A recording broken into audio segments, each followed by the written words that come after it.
So, before we get started on this interesting session, I think it's very interesting anyway, about how you future-proof your business from a treasurer's perspective, we'd like to hear a little bit from the audience. So I think you need to get onto your apps now, because we're going to do a little poll before we do some further introductions. So if we could get the poll ready, you are going to be asked what you think the most important focus for Treasury teams is in order to future-proof their business. And you'll have a choice of 6 different options. Can people see that poll? And are you able to do it now? So, is it understanding technical developments such as fintech? Is it getting on board with ESG, as we've just been hearing about? Is it about the whole ecosystem within supply chain? Focusing on cash flow and liquidity? Regulation and tax? Or new ways of working post-COVID and professional qualifications?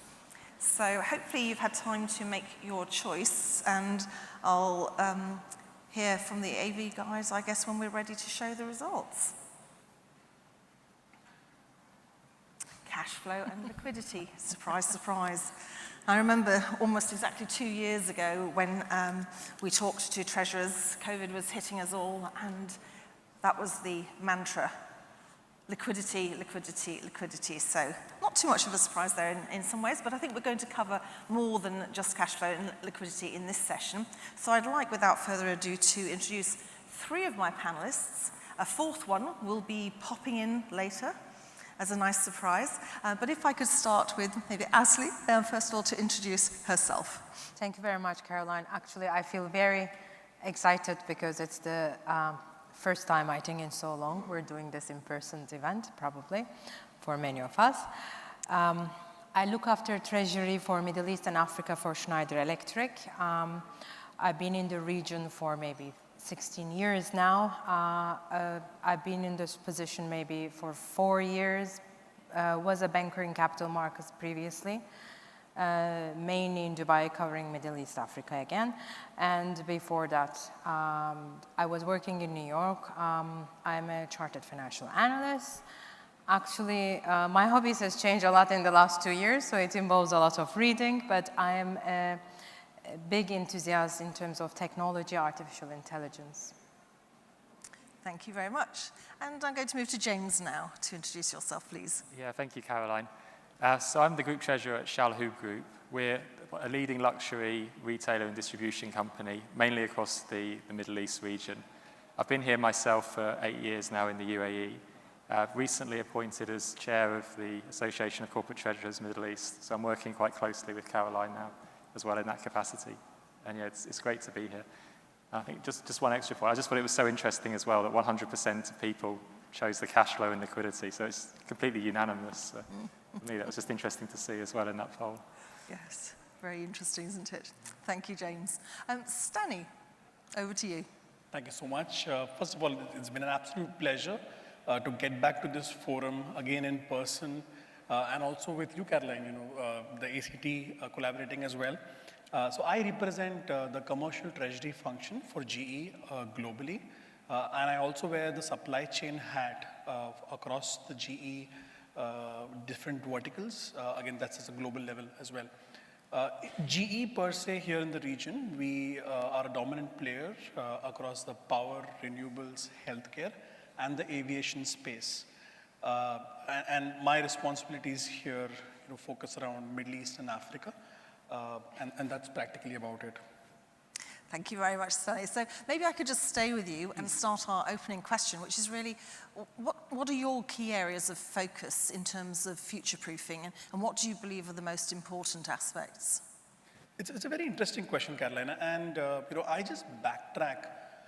In 2018, we as GE, have had a new chairman and a CEO, and he brought in this concept of, lean management.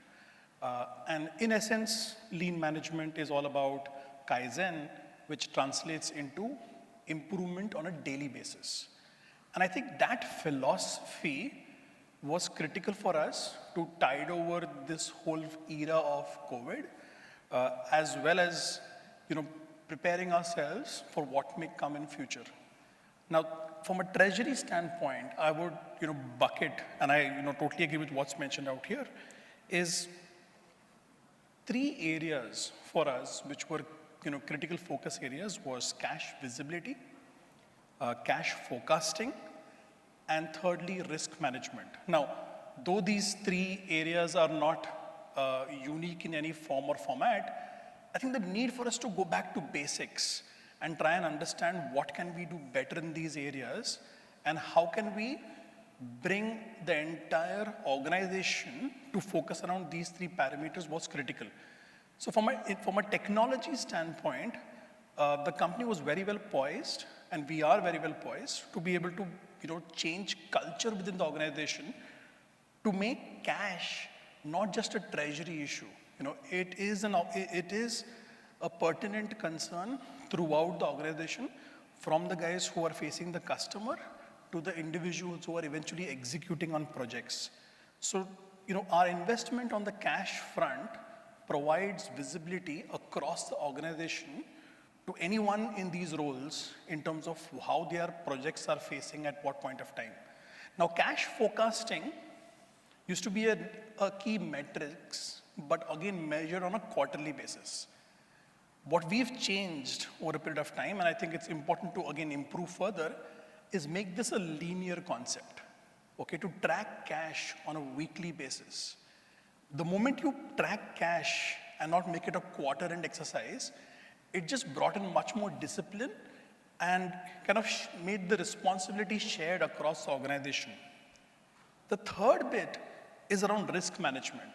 I'll be preaching to the choir here if I talk about risk management. We all here in this region, for us on a day-to-day basis, doing business in this region means working with countries who need support, power, healthcare, and you can't step away from those responsibilities. But that also means we need to make sure our risk framework is set right. So making sure that the framework of risk from an FX perspective, from a country risk perspective, and from an FI risk perspective is managed and partnered well, not only with global banks, but with leading local regional banks, has been the key theme for us.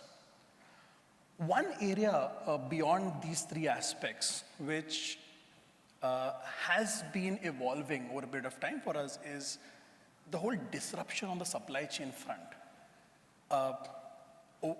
Historically, what we as a company used to do is we used to make sure that our manufacturing footprint is spread across the globe to be able to ensure we get financing support for our customers depending on the footprint of the relevant ECAs.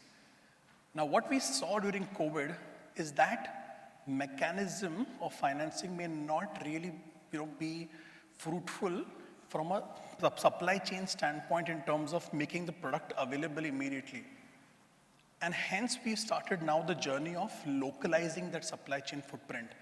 And candidly, the journey has been fantastic, especially because of partners like Etihad Credit Insurance, who've made that journey for us much more smoother, because they are there to support us and our customers on the financing front when we are looking to spread out here in the region.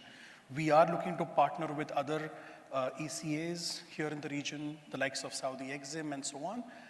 And that's just going to be, a changing, evolving theme for us. So in a nutshell, improving on a daily basis and making sure we are learning from what we have gone through has been our future proofing mantra per se. Mm-hmm. Thanks so much, Staney. And it's been really interesting seeing the poll. We've got a bit more diversity of thought there now as people have managed to get into the poll and add their thoughts. And I was quite intrigued at a certain point when you were talking about the importance of cash flow forecasting, and it jumped up, so I think you have been quite persuasive there. Sure. But then we have got other thoughts coming in, which is nice to see. Now, we started to see that the first choice, that understanding tech developments, was fairly popular as well. So we're going to use a bit of technology now, because I'm going to turn over to my alter ego, who is having a conversation with Princy Royce, who is unfortunately not able to make this particular time in person. So I'd like to kind of go out into the ether, if my AV friends can help me in this, and I would like to move over to talk to Princy for her views. Thank you very much.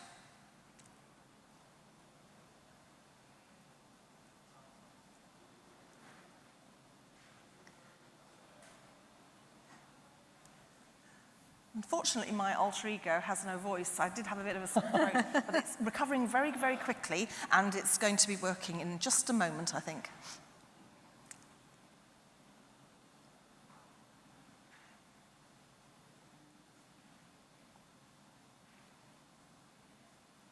Thinking about future-proofing Treasury. So over to you for your thoughts. Could we start it again, please? Thank you.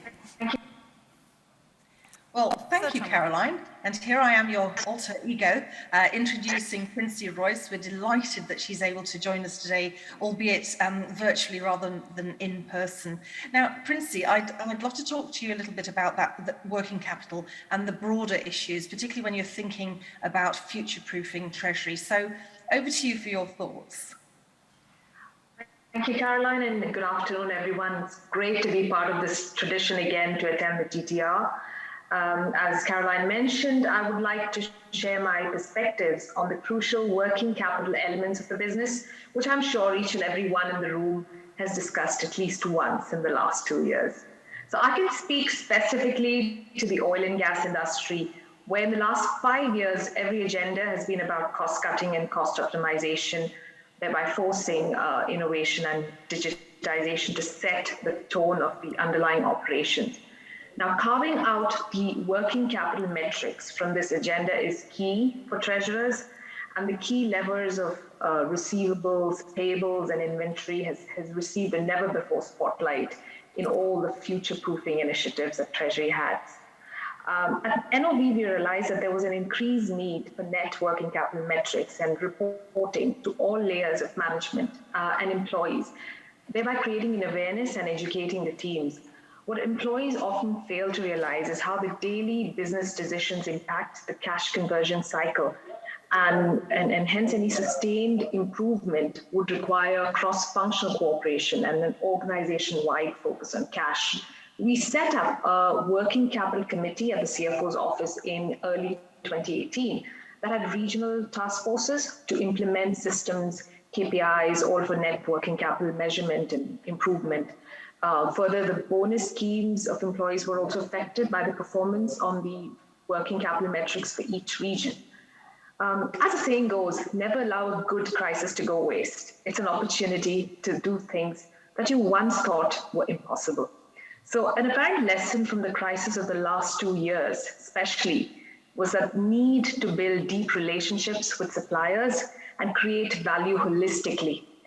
A McKinsey study estimates that strategic supplier partnerships can deliver a value of 30 to 50% in an oil and gas operator's upstream operations, well above the 5 to 10% that operators achieve through traditional methods. Enterprises also seem to be reconfiguring their global supply chains.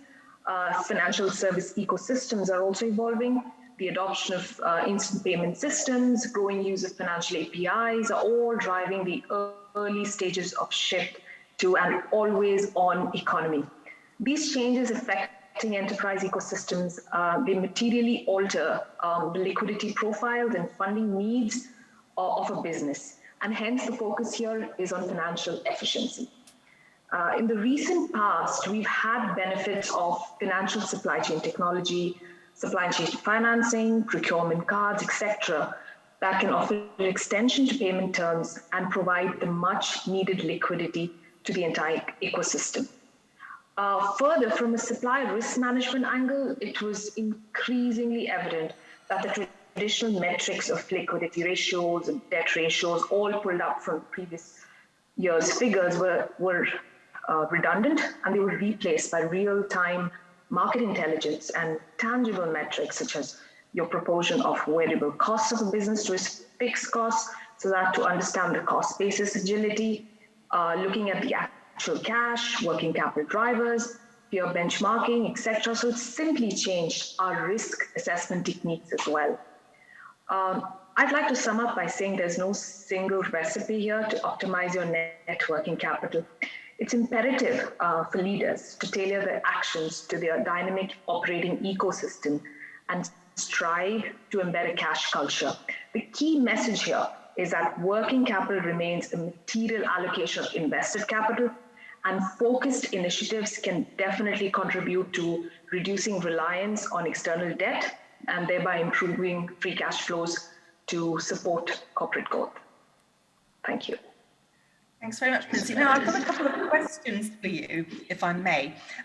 You talked a little bit there about business partnering and understanding the other elements of your business, the other departments, and how the business works. And then you talked about understanding supply chain and suppliers, etc. Could you just say, from your point of view, what are the characteristics of a good treasury person who is a great business partner, both internally and externally?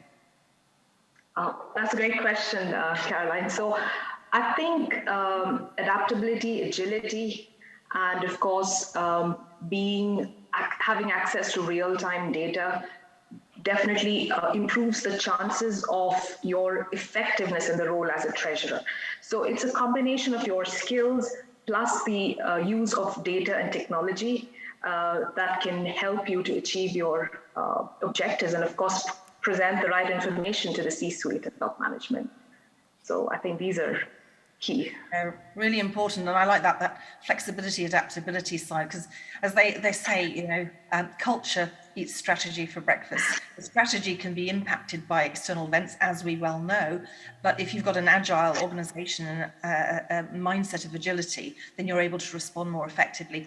And a final question for you, when we look at the larger supply chain ecosystem, as you referred to it, how do treasurers, how do they help the rest of the system? Because of course, if one part of the system goes down, if you don't have a supply because a smaller supplier has gone bust, because you were, say, too demanding of them, how does that all fit together? And what do you think is the responsibility of the treasurer in that context? Sure. So it's the question of improving the liquidity profile of not only yourself, but the entire ecosystem. So if we are able to sort of demonstrate financial efficiency and have access to funds, which can actually trickle down to both sides, our customers as well as the suppliers. And of course, this brings to the table the unique proposition that treasurers, together in partnership with fintechs and bankers, can bring in the form of supply chain financing and procurement cards. We ourselves have been able to put a lot of our spend on P-cards, which means that our suppliers get payment instantly and we get an extra 45-day credit, which works well for both sides. And our customers are also looking at similar programs where we can be enrolled. And so it's kind of oiling the entire system, if you'd like. And I think that kind of helps suppliers which don't have direct access to credit as well to kind of improve their liquidity and thereby to keep the whole system going. And it probably would help in the crisis of supply chain that we currently see because of the imbalance in the access of funding. So I think, if you kind of look at the best and efficient way as a treasury that you can perform, and you can not only take the benefits, but you can also sort of lend those benefits out to your partners. And like I mentioned, we're looking at partnerships. The greatest learning that we have from this crisis is we're looking at building long-term partnerships and not transactional relationships. So I think it goes a long way to say that, we support each other so we ensure that the entire system keeps running. Absolutely. Well, thank you so much, Princy, for being part of this panel today. And I'm going to come back to my physical presence with the rest of the panel now. But thank you again, Princy. Thank you for the opportunity. It was a pleasure. Have a great day. Thanks again to Princy for that. Moving on for another perspective, I'm going to ask James, I know that you have taken up several initiatives to future-proof your treasury and your business, of course. Could you tell our audience a little bit more about what you've been up to? Yeah, sure. Thanks, Caroline. It's been a very busy year for us, actually, and I think we've been touching upon many of the themes that we see up there in the poll. So we've been doing a Treasury Transformation, looking at 4 key pillars effectively. So the first key pillar is around our systems, having new Treasury systems in place. The second one is digital payments. The third one is more around the people side of things and the cash culture. And ultimately, bringing all that together, so a new Treasury entity as well and in-house banking. On that front, we've made a lot of good progress. We've been effectively focusing on the new systems so they can help our cash culture, our cash perspective, help us focus on working capital. An interesting area for us being in retail is the digital payments. So we've invested in a new technology team that can focus on digital payments, on the payment gateways. We look at business-to-business payments, but also consumer-to-business.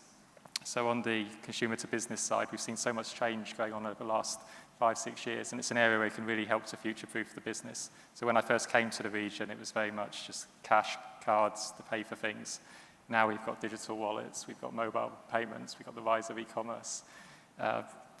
NFTs are coming in place, people are asking about cryptocurrency. So how can we as treasurers support that going forward? So that's an area that we've been looking at there. I think as well on ESG, that's something that's very close to our hearts at Chalhoub Group. So actually our CEO, he sits on the UN Global Compact as a board member.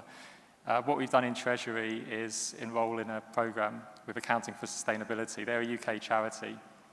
And they're basically, their mandate is to equip finance teams with the tools to drive change in sustainability from within the enterprise. So they've realized that finance teams are in the center. We have that luxury that we can see the business from 30,000 feet, and we can actually touch on every area. So a lot working alongside that organization, I now have a plan in terms of how I can drive sustainability in our organization. So I'm looking at various things. So we heard earlier on the panel, there's a lot of things that treasurers can do, whether it's on the funding side. So we're looking at sustainable supply chain funding. On the investment side, we can look at our investments, look at the filters that we have on those, look at the risk framework as well. I think sustainability is an area that you have to be looking at these days, and increasingly, that's the way that businesses will be going. I think even in this region, we're seeing a lot more happening now. So the UAE government recently has been announcing the net zero target by 2050. Just in the last couple of weeks, they've been talking about carrier bags in Dubai and putting this charge on them. And eventually they'll be banned and phased out as well. So with the leadership team going that way, I think businesses will also be moving, and it's an important area that Treasury can focus on there. Another area on the poll is regulation. So we're seeing things like economic substance. We're seeing corporate taxation come into the region.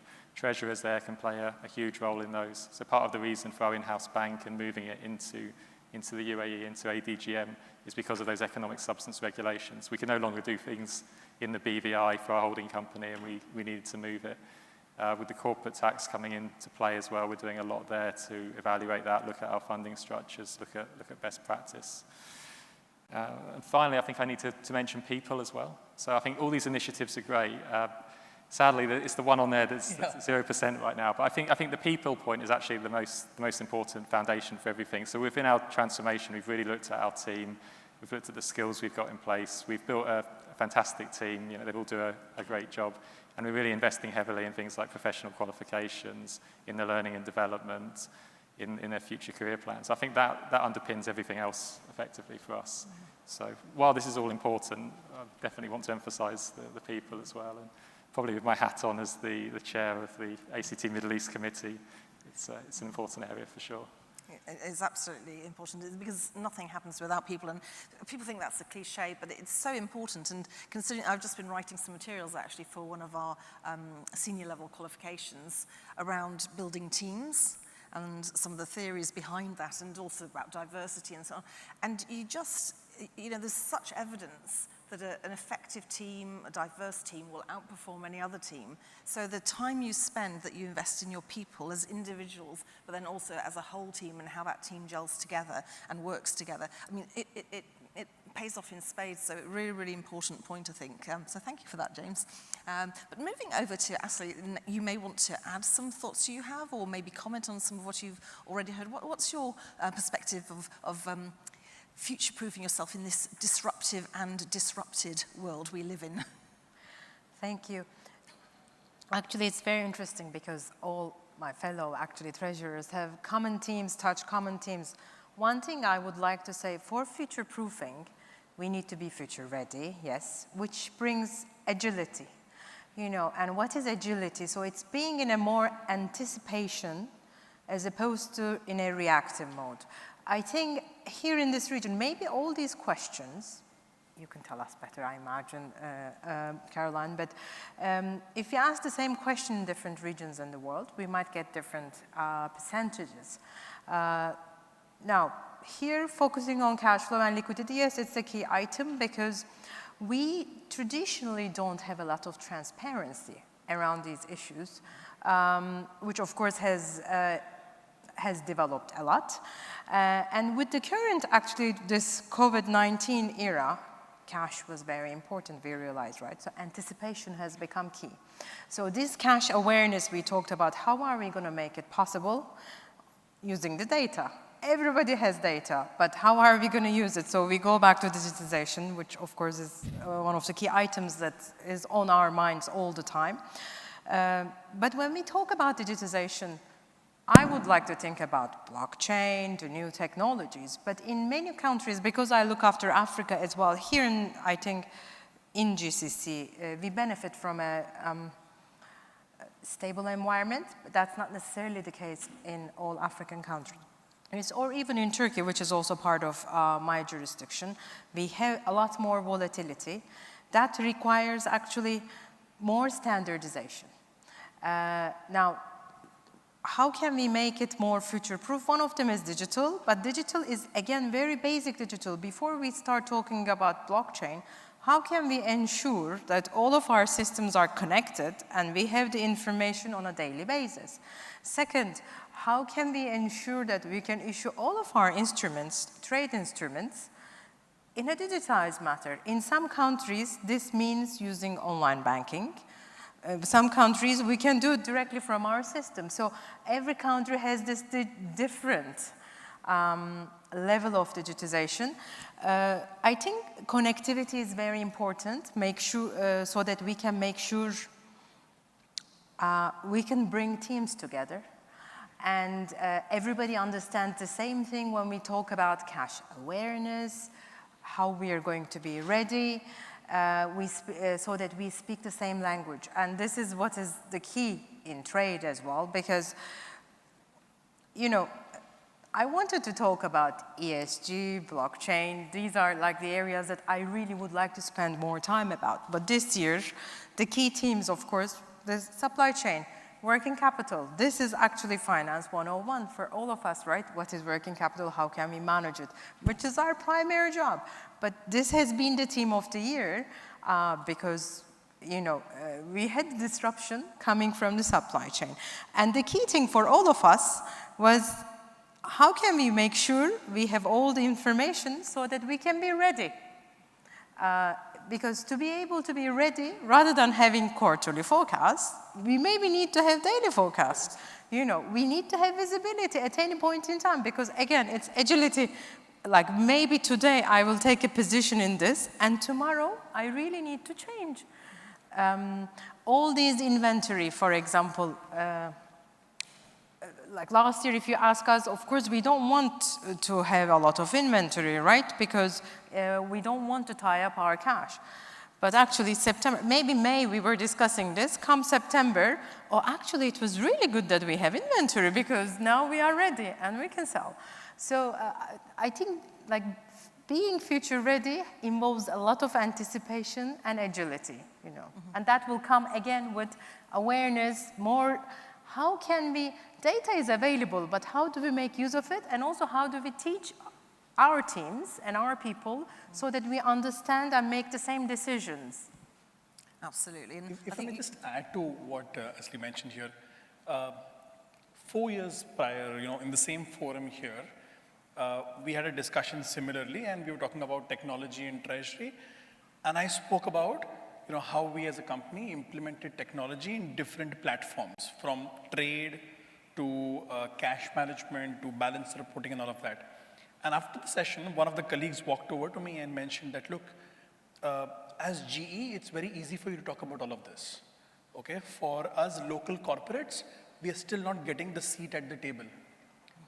My point right now is, COVID has been a fantastic leveler. I think organizations have now realized that there was a need for us to spend on technology.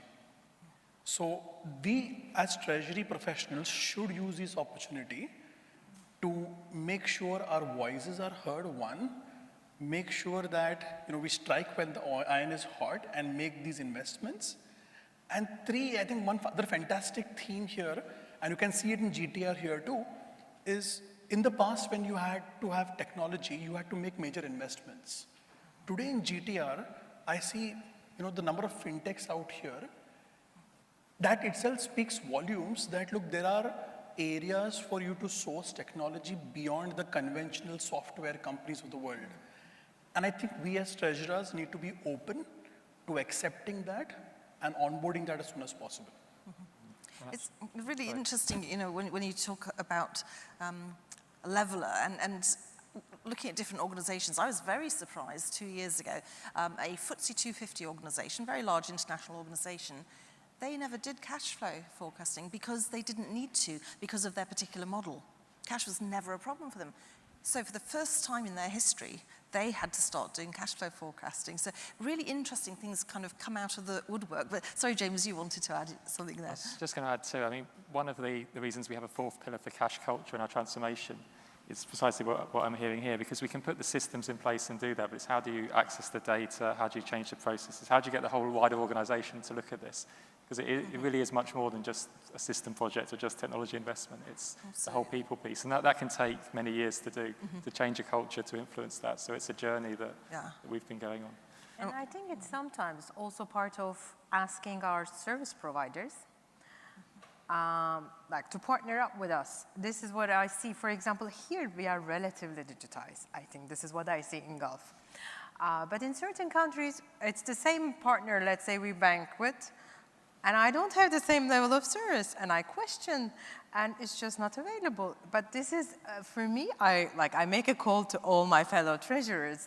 Sometimes it's demand-driven, so we also need to. In the past, I think it was more like, whatever is ready, yeah, we'll do that. But now, the time has changed, because in every country now in the world where we go, everybody has an iPhone or a smartphone, and everybody's connected. So to me, it's not acceptable anymore that we need to, this letter of credit.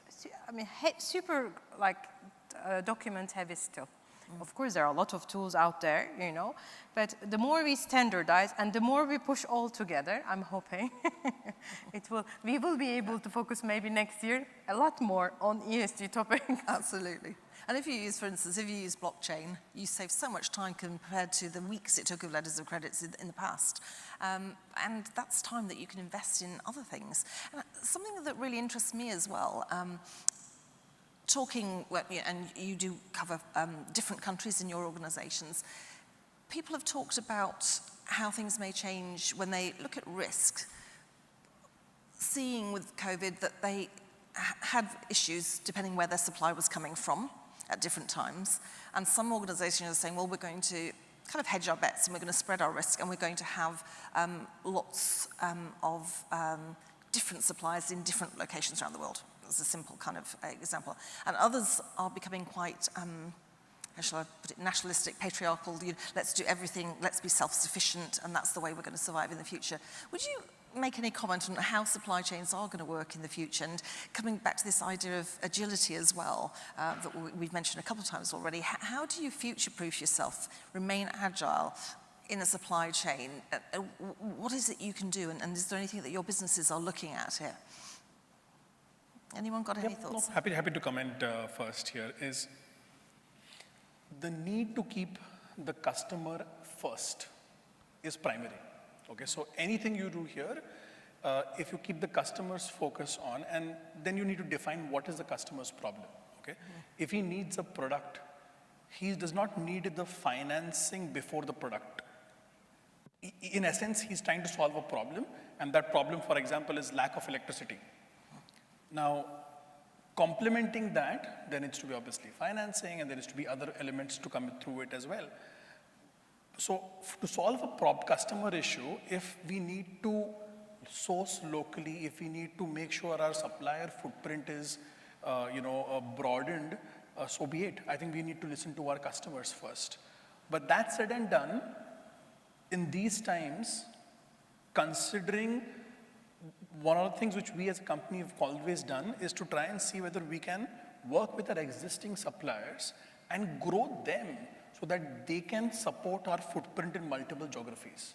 So if there is a supplier who's just based in the UAE, you now challenge that supplier to say that, you know what, let's do Saudi, okay? That's a key market for us. Why don't you come and partner with us there? I think the similar thing, like what you mentioned around bank partnerships as well, the need to be transparent with the banking partner to constantly give feedback on services and so on is important so that you get that constant level of service across different jurisdictions. Similar applies to suppliers, but one theme is the need to follow financing.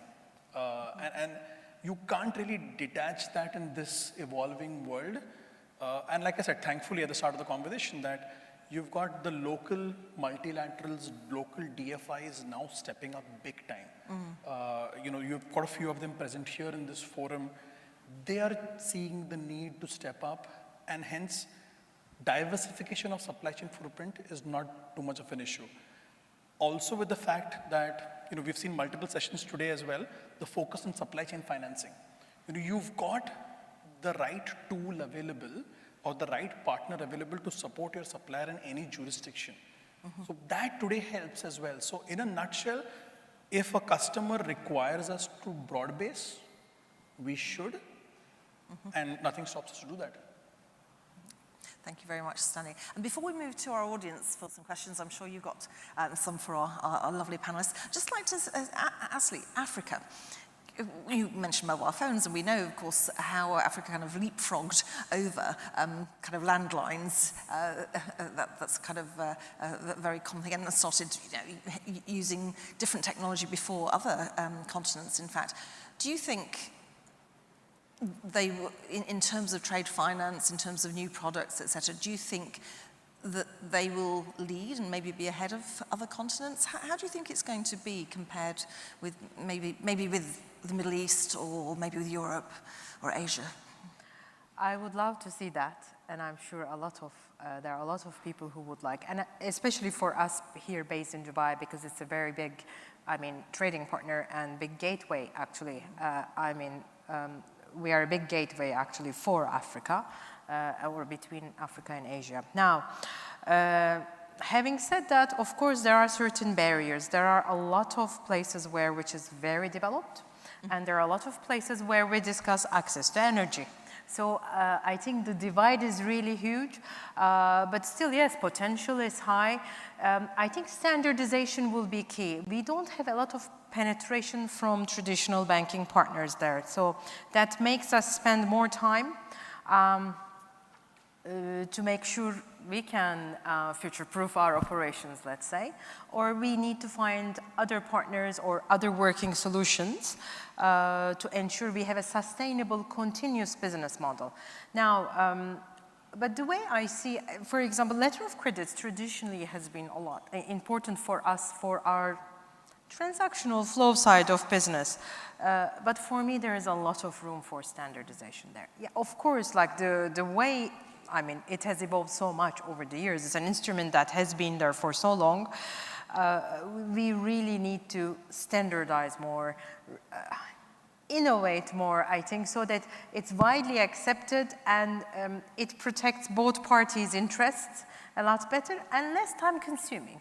I see, of course, a lot of financial institutions, I'm sure it's a lucrative business, but we need to make sure, I think, we spend less time on more administrative tasks so that we can focus on more value-added stuff. How can we, scale up?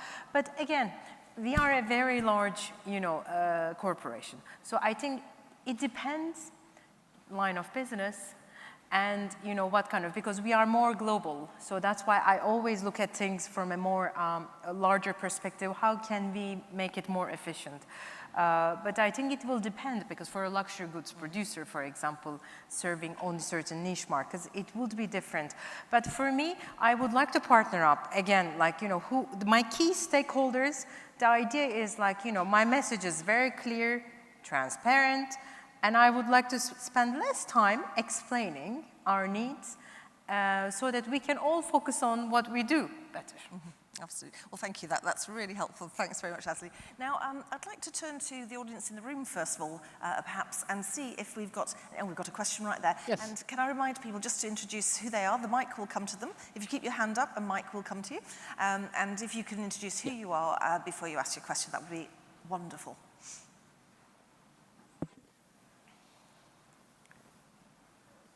From Emirates, Omar from Emirates. I heard a nice paradox on the panel. Staney was talking about customer first, which actually means personalization in my mind. And Asli was speaking standardization. My question to the panel is, where do you see the sweet spot on treasury-specific products or the world of, as we see this, right? There has to be some balance in the middle, because personalization leads to cost, as you would agree. Where do you see that sweet spot on treasury products or treasury management? Would one of you like? I think I would like to say, if you're talking about aerospace industry, even one product is a quite large product compared to, so it depends versus retail. Stan, when I talk about standardization, it's more about, for example, treasury, we are a support function. So for me, we should be focusing more on standardizing things that we can standardize better, so that we will be spending time on solving problems of the customers uniquely. Like one item I wanted to highlight, for example, in supply chain, when I joined Schneider, I remember with Africa, the key was I could see that we were doing a lot of air shipments, which is kind of expensive. But then during COVID, at one time, that was the only option, and it was actually less expensive than shipping because of the current COVID environment. So that's why I'm saying, like, for me, even definition of standardization will change. So that's why being ready is very important, and being aware and, take stock. No, absolutely. I think, Umar, fantastic question, practically, but I think we're picking the same thing because we're talking about treasury processes. Yes, they need to standardize is there. But from a product standpoint, when you're manufacturing you're putting out across a healthcare solution, depending on the market you're talking about, what the solutions which you may have for a Libya versus a solution you may have for, say, a UAE may be entirely different. So keeping a lens on that, again, there also, it is to a great extent standardized, but the need to work towards a customer need is very important, and you can only do and focus on that if you've got the enabling functions standardized. So that's in a nutshell. Thank you very much. Do we have any more questions from our physical audience? Maybe we have some from the app. Is there anyone with their hand up? Yes, while they're getting together, I have a few from the app that Jeff has sent me. Caroline, will just-in-time inventory come back, or will just-in-case continue? So just in time or just in case? That's it. What do we think? Happy to, but probably retail space, this would be more relevant. I think in our space, it's an interesting discussion you were having earlier about the standardization versus personalization. But we're seeing these trends of data now allowing us to personalize more, and that's the way that luxury is going. So effectively, we're looking at how we can meet what the customers want straight away at that point of purchase in the stores. So fashion's changing quite a lot as well, so it's a very difficult supply chain to manage sometimes. So I think effectively it's building those deeper relations with those suppliers and taking more perhaps in-house and looking at what the core competencies are. So we're investing heavily in logistics centres and also on the last mile side of our delivery too, and how we can actually get things delivered to the customers if it's on an e-commerce platform. Yeah. And Staney, thoughts? No, I totally agree there. From a from a pure GE standpoint, I was talking to a few of our bankers here, is there are solutions in the market, for example, tackling inventory financing and so on. What we need to soul search internally is to first figure out what is our optimum state of inventory, okay? And depending on the line of business, you may need to have inventory. You can't always have just in time, but to reach that Zen state where you say this is optimum is critical before you look at putting a solution on it with regard to financing and so on. I know I'm digressing a bit, but I think it's a blend of both. Wonderful answers, Caroline. And next question is just a practical one. Has the change in the work week now to Monday, Friday in the UAE made a difference from the internal treasurer's point of view? Has it made an impact, or good or bad? Yeah, I'm sure it's made an impact to all of us here. But from regional roles, I think we're just working now on Sunday as well as Fridays. That's what's practically happened to most of us. I'm hoping rest of the world follows suit, but from a pure treasury perspective, it's brilliant. You know, the liquidity structures you can manage now on a Friday, you have access to the markets. It's done wonderfully well from a professional perspective, but on the personal front, I need to check with my wife. She's not very happy. I think from our perspective, there's sort of pros and cons, really. So on the one side, Friday is now a great day for our team. We can have afternoon, no meetings. We target to ideally have no meetings on a Friday, which is great for our central team. But we're also dealing a lot with Saudi Arabia, for example, where now we've lost that harmony. So it's getting into that new normal of how do we deal with our colleagues in Saudi Arabia and, you know, try to avoid coming back in on a Monday with an inbox full of things from Saudi. But I think there's pros and cons, and it's easier now to deal with our colleagues perhaps in Europe than it was in the past. So. I'm amazed how fast we managed to change without, disruption. It was really Very good, quick, right? Yeah. It literally happened overnight, didn't it? I think we've got 1 minute. Yeah. Maybe one more question? Oh, we have two more, but they're very short. And the poll indicated tax and regulation. And the question was, has VAT settled down? Any more shocks around the corner? Any more thoughts Has any more shocks around the corner? Pertaining to what? Sorry? Has VAT settled down? And the second part of the question was, are we anticipating any more shocks around the corner? Well, there's the new tax, isn't there? Yeah.